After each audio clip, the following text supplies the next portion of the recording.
Welcome, everyone, to Life Beyond 6 Feet. I'm Damien from RKB Paranormal. My co-host, Josh. What's up?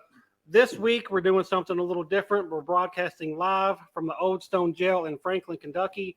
And we got Whiskey, Tango Foxtrot Paranormal Research with us. Guys and gals, welcome to Life Beyond 6 Feet. Hey. So normally, like we just normally do, we just kind of dive right into this thing. So I'm just going to kind of go down the line. We've got Billy, Terry, Stacy, AJ, and Elizabeth.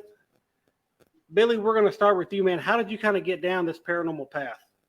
Kind of like everybody else. Had questions that need to be answered, and the only way to do it is to get out there and get after it. So that's what I've been doing ever since. Hell yeah. So did you kind of have any kind of personal experiences growing up that kind of got you interested? I did have a few experiences as I was growing up, and again, like everybody else, everybody's story is about the same, is the things that you come across, you always wondered if it was real or not, more or less. I remember as a young child that we was living in a farmhouse outside of town here, and my mom came and got me out of the bed, and as we was running through the kitchen to run out the back door, the floor was had huge humps in it. All the kitchen cabinets was open, dishes and silverware was flying everywhere as we was running out the back door. Yeah. And that house stands. Wow. So you kind of got you started, like you said, most everybody kind of as a child, and just kind of kept the answers as you've gotten into an adult. So Terry, what about you? You're Billy's wife. Did you kind of get drug into this by him, or are you kind of always in it as well? Yeah, I kind of just follow him everywhere. So no kind of personal experiences that kind of got you interested in it as a kid? Not as a child, no. No. All right. Well, not everybody's the same. So Right. all right, we'll go with Stacy. What about you? What kind of got you down this path? Oh gosh. Okay. Well, I have been into the paranormal as long as I can remember. I don't even remember being a child and not knowing that there was more out there. I've had numerous experiences. I was lucky enough to have a granny who always told me ghost stories that happened to her when she was a child and growing up out in the country. And I've literally just been interested in it forever and have had many experiences, and I finally found a team to join. So here I am. Yeah. All right. So AJ, what about you, man? What kind of got you into this whole thing? And if anybody does hear people talking in the background, the rest of our team's upstairs kind of doing a pre-investigation. So if you hear any voices behind us, that's probably what you're hearing. So, all right. Sorry. AJ, go ahead, man. Oh yeah, no. You probably the time when I was young, I would go out in the woods a lot, and I would hear voices, felt things, like very closely felt things. I learned how to ground myself at an early age, like close to trees or like nature, yeah. And it just kind of went from there. I've always had like feelings like all the time, but I didn't understand it, and it kind of grew and found a team. I wasn't looking. It just kind of found me, and I'm it's honored to be a part of it. It's a great journey. Right. You're definitely part of a good team. So, and who am I leaving out? Elizabeth, what about you? What kind of got you into this? My journey was a lot like Stacy's. I had older relatives who had experiences of their own, and they wanted to share those stories with me. And I also had some experiences as a child. I vividly remember an experience that involved my grandmother. My grandmother had passed away when I was 5. About when I was 7 or 8, I felt her, and I saw her, and I heard her, and so that was my first experience, my real first vivid experience. And I have had experiences, I feel like, as a highly sensitive person since then, and I'm grateful to be able to learn the stories of the people that we experience on this team. So I'm very grateful to be a part of this team. All right, absolutely. So how did Whiskey, Tango, Foxtrot, WTF Paranormal, how did this team kind of come about? Well, I guess I started it myself, and it's grew into this. I always wanted a team. and I've had a lot of team members in the past, but I feel like this team here is solid, and we can trust each other and trust each other's judgment. Right. But Whiskey Tango came about as it used to be one of those sayings as when you're on an investigation to where you're like, what the fuck was that? Right. And so, it's just came about to Whiskey Tango Foxtrot. There you go. And it works too. And then, because you probably couldn't make a team and call them What the Fuck Paranormal. So, Right. Whiskey Tango Foxtrot actually works pretty good. So, So let's talk about kind of, Billy, kind of like your first investigation once you actually got your original team formed. Like, where did you go? Like, what happened? How did that very first initial investigation go? Good. Hell's Yeah. Bar Dam. Yeah, that would be Hell's Bar Dam, I guess. We was frequent flyers down there at Hell's Bar Dam. Place we want to go. It's a bucket list Hell place. yeah. Man, it's turned into like a haunted attraction from what I understand. It's a little different than it was when we first started going down there, which, it was pretty rough. I mean, you had to watch where you're stepping. You had to watch, your surroundings. Because that place, it's got a lot of history, and man, I tell you, it never did disappoint us. But it has a lot of shadow figures, a lot of voices, a lot of footsteps, stuff moving. We had one instance where we was playing with I know this kind of sounds weird, but it was playing with Hot Wheels upstairs, Right. playing another spirit, and we left everything up there, but on our way back down, the car was in our pathway as we was leaving. Wow. So it went from upstairs to downstairs before we even got to downstairs. Huh. Definitely a what the fuck moment. Right. Definitely. Yeah. So, and as you said, you were a frequent flyer down there. That's somewhere we've been wanting to go. And now it's a distillery, and I know they do a haunted attraction during Halloween. And I think the last I heard, they were talking about opening it back up to public investigations or private investigations. So hopefully that's something that all these teams that hadn't got to go will get to do very soon. So Terry, was that kind of your first investigation too? Yes, it was. All right. Stacy, what about you? What was kind of your first investigation? First investigation, this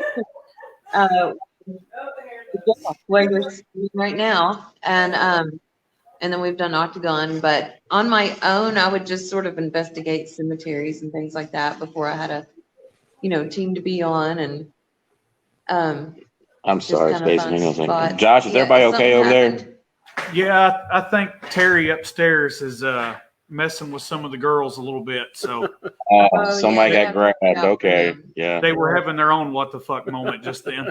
It happens up there, man. Yeah. Uh, Go ahead, Stacy. I'm sorry. Oh, I was You just was talking about you've done some investigation in some different cemeteries and stuff like that. Yeah, just on my own over the years, and the only equipment I had was really just myself and a digital recorder, and I would find an app to put on my phone and go around. And I really had no idea there were actually groups and teams that did this aside from what I saw on TV. Right. And one day, close to a year ago, I came up here to bring a friend. Actually, it was AJ's daughter. Brought her up here to tour the museum and show her the jail.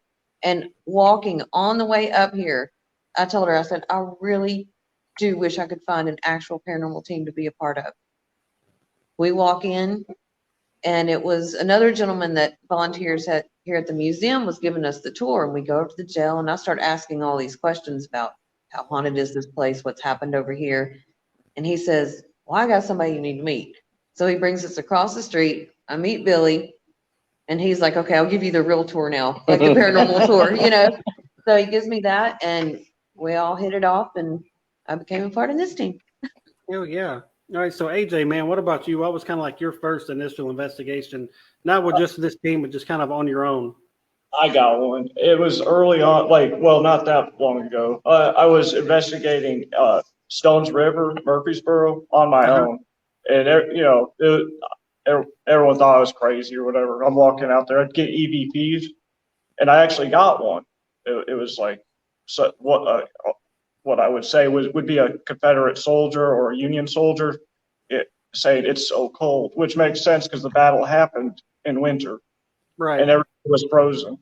So it kind of got me. I love history anyway, I kind of always kind of had that. And then Stacy kind of brought me along, and I think it was here where you're at right now. The jail, Yeah. Right. So I was like, it kind of all the pieces come together. I'm like, this is awesome. This is so cool. Right.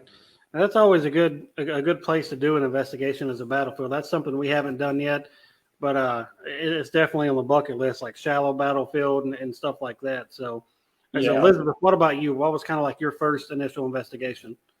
I would say that I was pretty late to the scene as far as investigation goes, as far as using equipment.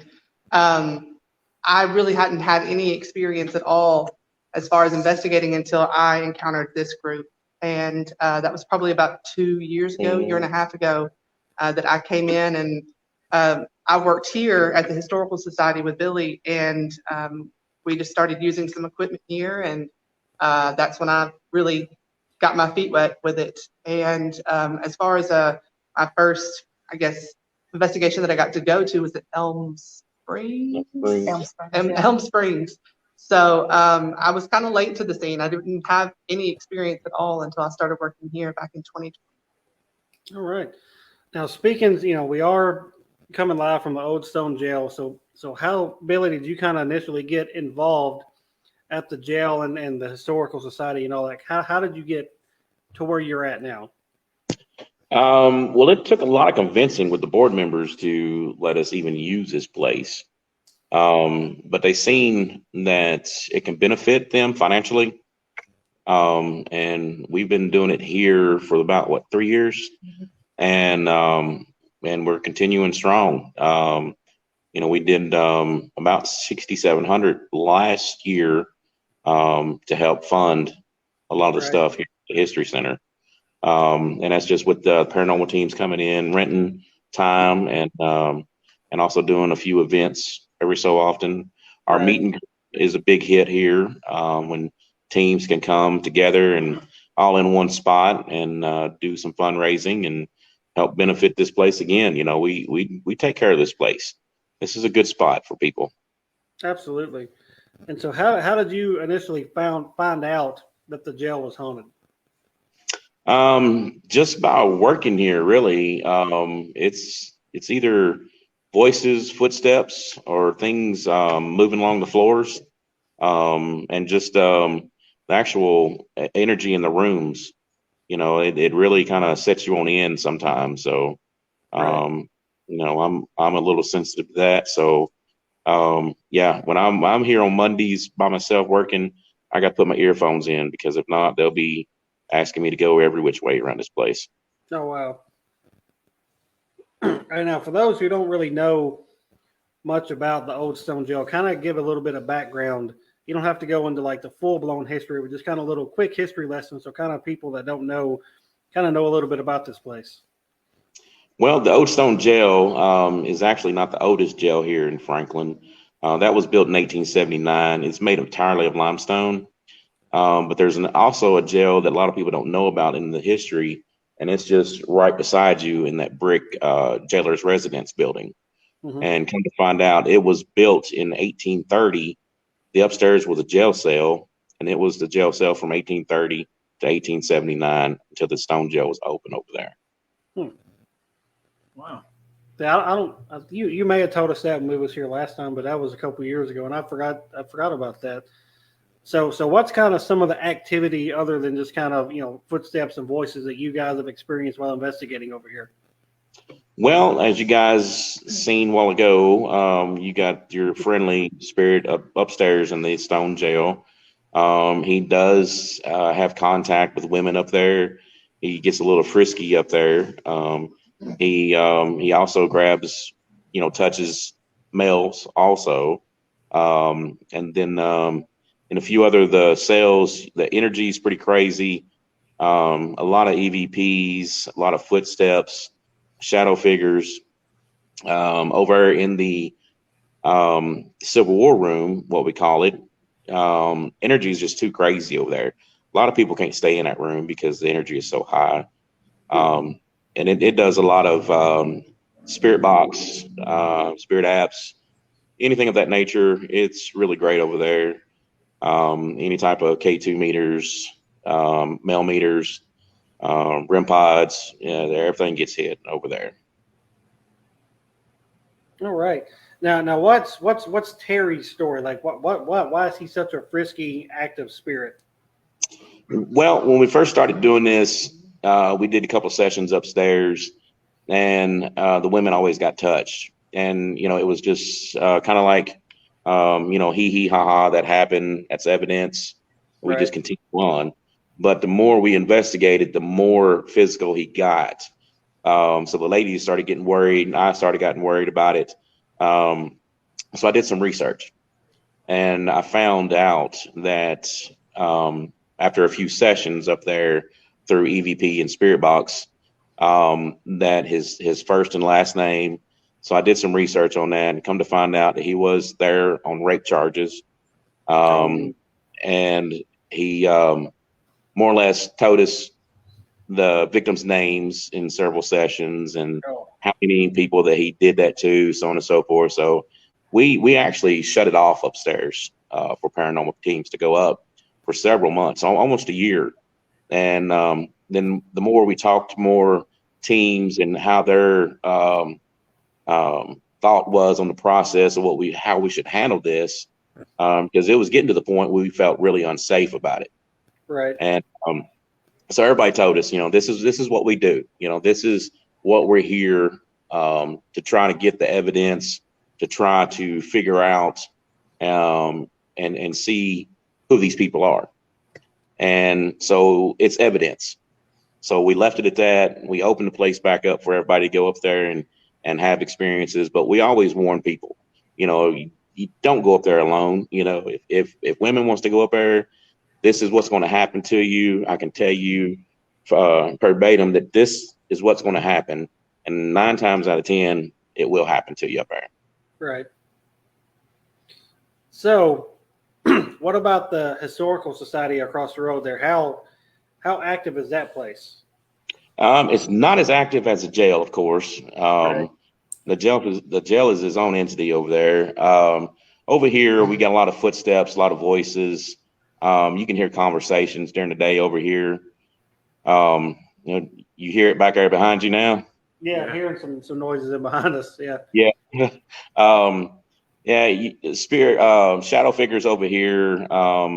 Any type of spiritist app, not spiritist, but we use necrophonics quite a bit. I keep hearing something over there. It's like a tapping or something. Anyway, go ahead. You'll get taps and knocks over there. It feels like there's more attachment to objects over here, where over there it's more attachment to location. Yeah. Oh, and I think it was the heat turning on. I sort of say that was the heat just then. So it might have been the heat. Anyway, so kind of to each one of you guys, what has been, your biggest scare at any location, whether it be here at the jail or just wherever? What's been like probably your biggest what the fuck moment during your investigations? Whoever wants to go first. I'll go. Go for it. Well, I was at Octagon Hall and outside, and then we were there having a novice hunt, and I was kind of off on my own a little bit outside, walking down towards the tree line. I was going to head towards the slave cemetery, if anybody knows the layout, and I seen something behind a tree, like shadow figure, and it moved to the side, but it wasn't completely blacked out. It was like a tannish, like there was some kind of, but it was dark, and it was low. It's like not the height of a man, but it was kind of put in a crouch position. Right. And I seen it. I was like, I didn't just see that.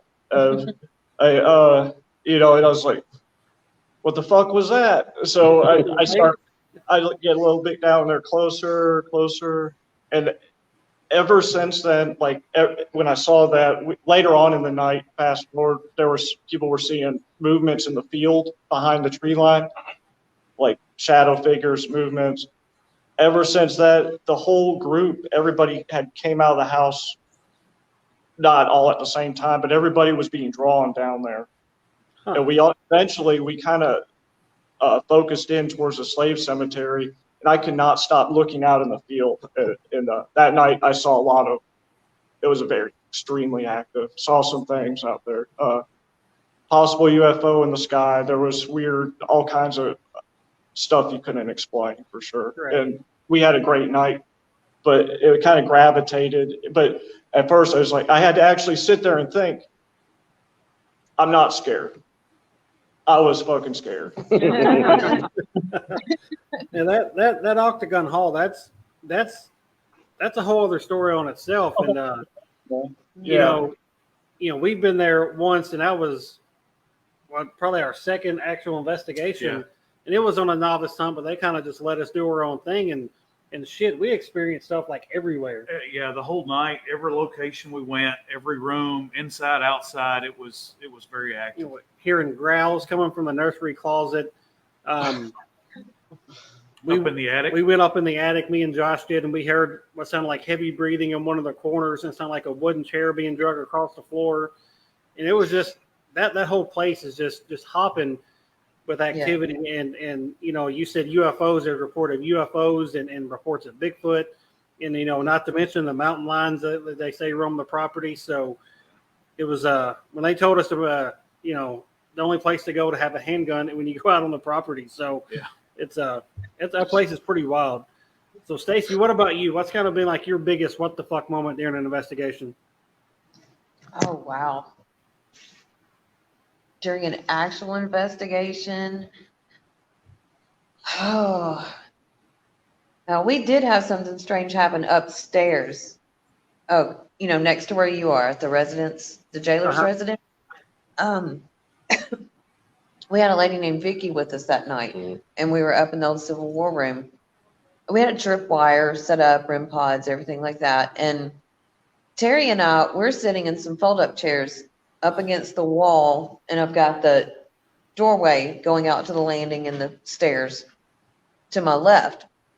And Terry and I keep feeling like we're hearing talking and like somebody like coming up and down those stairs, but everything's locked up. We're the only ones in there. And, you know, we kind of keep looking out there and we're like, did you hear that? Yeah, I heard that. What was that? This goes on for, I don't know, maybe 15, 20 minutes. It was a while. Huh. And then we were hearing it was getting ramping up. We were hearing more and more to where then everyone in the room was like, it sounds like somebody's running up the stairs.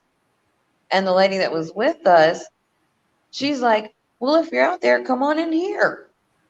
And not 20 seconds later, there's a display in the middle of the room. It's a heavy, heavy wooden display. Mm-hmm. It sounded like somebody came running into the room and slammed into that thing. It shook. Oh, wow. Violently shook, right? And we're all like, oh, holy crap, what the fuck is that? You know, we're like, what's going on? And I'm like, did you touch it? You know, we're trying to figure out, like, how did that just happen? And Vicky, she didn't get the whole thing recorded. She actually had a camera set up on the floor. And you kind of see the corner of the display. So you do kind of see the vibration of that. But one thing that's really strange, I don't know if you saw the video or not, but a couple of minutes before that happens, you see Terry and I sitting there in the chairs, and you see a black shadow cross over us and on the wall behind us. And at the same time, her and I both look at each other and look out into the landing. And then that's when the display was hit. So that was pretty crazy. Yeah, that's pretty wild. Hopefully, like something like that happened to us tonight. So fingers crossed. All right, so Elizabeth, what about you? I tend to be pretty neutral as far as my emotions go when I'm on an investigation. I like to try to take it all in, but I have had an experience, and it's happened to me twice in the same location, same spot at Octagon Hall. We did a novice hunt back in 2021 where there was an actual image taken of something, some sort of energy directly behind me, and you can make out that it looks like a human. It has a very human figure to it. It is in a spot where there's some mention that it might be a portal. It's in the tack room, and I'm back in the corner, and it does look like somebody standing directly behind me. Just this last year, we were at Octagon Hall again doing another novice hunt, leading another novice hunt. And we had 2 different apps running, Ghost Tube and also Necrophonics. And it was relaying the same information across both apps. And the voices that were coming across, or the voice that came across, said, "I'm going to take you with me. I'm going to take you with me." And yeah, I had to get out. That was enough. That's a little much. Again, that Octagon Hall, there's something about that place. All right. So Terry, what about you? What's been your biggest moment? I would say my biggest moment, of course, I'm involved in all theirs apparently. Billy and I and another gentleman that was with us, we were at the old school down here in town, and we were down in the basement, and Billy was doing a Facebook Live, and the gentleman was walking around behind me and came up over on the other side, and Billy was asking questions about what everyone's names was, and he said, y'all know my name is Billy, and it came through the speaker box, Billy, and they were like, you know this guy, and they said his name was Jay, and then he was like, what is her name? And you don't hear nothing. And then he asked again, what is her name? And right between me and Jay, we hear a woman scream in our ears. And it freaked me out. I don't normally react to anything. And it made me react. And then when we went home, I was watching the Facebook Live, and you hear a woman say my name. And it just that was my what the fuck. I called Billy because he wasn't home yet. And I was like, you need to get here and you need to watch this. So yeah, that was mine. That's crazy. All right, Billy, we're saving you for last, man. What's been your biggest what the fuck moment? Dude, I've got too many, really. One that stands out probably the most. I guess when I got my attachment, man, that really stood out to me, and it's always stood out because it's never happened again, thank God. Right. Was at Wilden Manor over in Central City. I was with another team at that time, and we was upstairs. We had a medium and a historian on remote with our phones, and the medium was talking to us about who was in that room that we was chasing, because our K2 meters was going crazy. It was probably about 6 of us in the room, and the guys that was with the medium told them that there was a lady that was trapped there, and the lady wanted help. And one of the guys that was with me was Wes Neal, good friend, great guy. He said that he would help her, and as we was walking out with her, because it was like the few pictures that we had taken at the time, a few of us went out into the hallway, and the picture that was taken showed that there was like a object behind Wes, and Wes felt like that where it was his body was really heavy, and by the time he got out of there and got to the outside, he felt like that it was all lifted, it was all gone. But they literally had to drag him through Wilden Manor to get him outside because it was so heavy on him. Wow. But once he got outside, he was fine. And then after we continued for a little bit longer with the investigation, Wes rode with me back home. And dude, when we got going down the road, it was very emotional. And me and him both, we couldn't figure out why we was crying like 2 big babies going down the highway. Wow. It took me days to for it to leave me. But he got it worse, and it took him almost a month to get over it. Wow. But I'd say that was one of the most what the fuck moments I've ever had. I can imagine that, having something come home with you. That's always that big risk that you take doing this thing, and you just never know what could come home with you. So Right. that's pretty wild. Yep. So a question I've got is later on, whenever we're over here doing our investigation tonight, where's the one place that I should be by myself, where I need to go sit, be alone, nobody else with me? Because I always have a spot. Usually somebody will give me a spot where, they want me to go sit by myself. So if y'all were sending me out to sit in a spot in this jail alone, where would it be? Well, too bad you didn't bring any soap on the rope, because you can go upstairs and in the. Well, I do have my cuffs and shackles with me. I brought from work, so I will be cuffed and shackled wherever it is I go. It's a party now, ain't it? All right. Definitely upstairs, Old Stone Jail. Probably the cell to your right in the center. All right. And that's where I'll be. That's where you're going. That's it. So what's kind of some other places you guys have been besides like where you've mentioned, and obviously other than here, like what's some of like your most well-known investigations? We was big on Brushy Mountain. Oh yeah.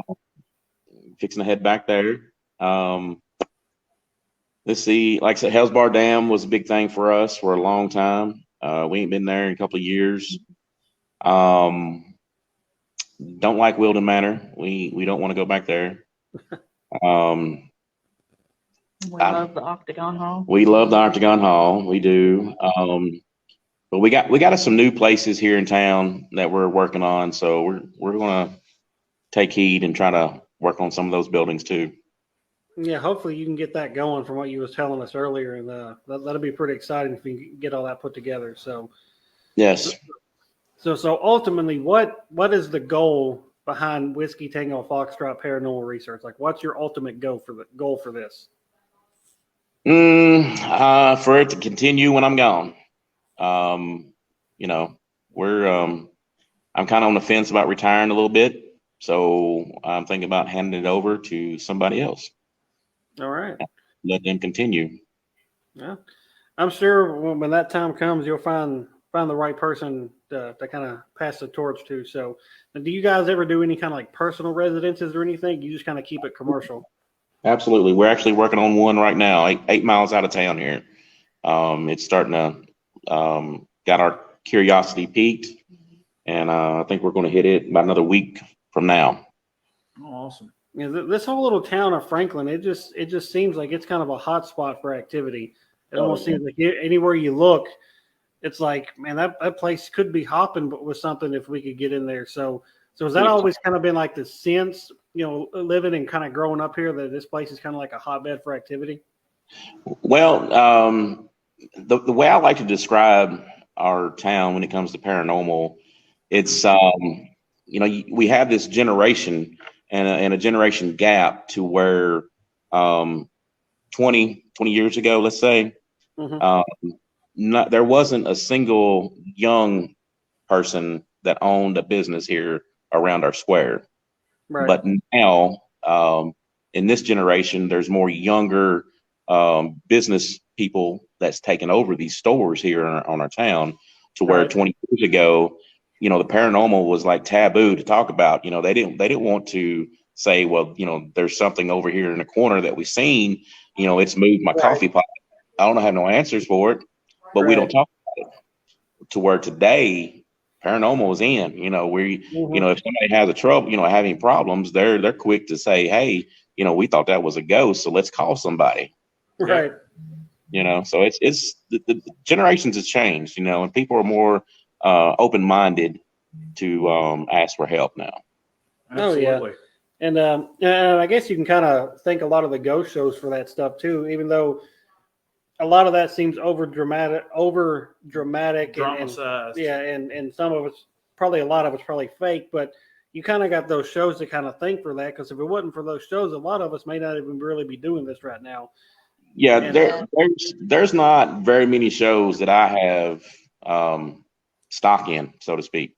Right. I've seen a few shows. I've been in a few shows, and I mean, it's really scary, man. How the paranormal field has gotten when it comes Right. to TV shows and stuff. I think Right. some of that's the double-edged sword, Yes. because it gives an outlet for people that are interested in it but Mhm. don't have any friends or family that are Mhm. believe anything, or may make fun of them for Yeah. believing ghosts or this and Yeah. that. So they're able, to watch some of these shows and be like, oh, okay, I can relate to this. I've had experiences too. And, maybe they can learn a little bit about, maybe possibly getting their own EVP, or, Yeah. Right. playing a REM pod, or something like It's like that. a But at door. the same time, some of that is so over Yeah. dramatized, Yeah. When I- it surfaces. and you don't know what's real and what's Right. not with what they're doing. So The way I've called it now here lately is it's been Hollywood. Yeah. So it makes for good entertainment, that's for sure. But when you can clearly tell that they're bullshitting, and it's like, man, that's not real. You can tell that's not real. But there is a couple that make me question. I was like, okay, was that legit, or they just kind of But speaking of television shows, has any paranormal shows ever been filmed here at the jail? Oh yeah, there's been a couple. Oh yeah, which ones? Well, Haunted Haunted Discoveries. Discoveries. Yeah, those Yeah, those I've heard of that one. those are the guys that you need to look out for when they started airing here soon. Yeah, you got to watch out for them guys. They're great, man. Oh yeah. Yeah, good group of people. All right. So if anybody wants to kind of follow along with you guys on your investigations and your Facebook lives and all that stuff, where can guys find you at? They can't. We're not really big on I guess social media. we do have a Right. TikTok, We but I haven't added anything in a while. we do have a TikTok, thanks to Stacy and her son Sebastian. We're just not much on the social media, man. We don't like putting our stuff out because we do this for a totally different reason. We just Right. enjoy what we do and how much we can help people, and we also like teaching people. Right. I'm not saying we're the best at it and we do the right thing, but Mhm. I like to help people out. If they got any questions or want to know how to do this, what's the best way to go about it, so on and so forth. The Right. history is important to us as well. Right. Yeah. And we really want to make sure that the research aligns with what the data that's coming across. Yeah, exactly. Right. Now, if y'all caught something like just absolutely mind blowing, and there's no way to debunk it, would you put that out for people to see? I think that depends. Yeah, that depends really. I Because think first off, it would depend on who is involved. Like, say if it was a video clip, and if it's Right. someone we really know very well, we may not put right. that out. Just say like it was just you guys over here at the jail one night or something, just you guys, and you just seen something that was just like, holy shit, people's got to see this.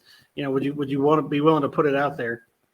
Sometimes we go live every once in a while, especially when we're trying a new experiment or something. We like to do that just to show people what we're doing. But yeah, I mean, we kind of like sharing a little bit, but we're just not out there like I don't know if we should or shouldn't really, but I think there's an air of mystery to us. We like to keep it that way. yeah, we like to keep the mystery to us. Yeah. All right. Well, guys, I really enjoyed this interview. It was fun getting to chat with you guys. And I guess here in a few minutes, we're going to kind of tag team some stuff with you guys, kind of maybe swap up a little bit and kind of learn from each other, because there might be some stuff that you guys can teach us, and maybe we can teach you guys a thing or two here in a few minutes. So everybody watching and listening, Whiskey Tango Foxtrot, thank you guys for joining us live from the Old Stone Jail in Franklin, Kentucky. Josh, thank you for joining me this week. Appreciate it. All right, guys. Well, everybody, y'all have fun, and we will chat with everybody soon. All right. Bye. All right, thank you. Thanks.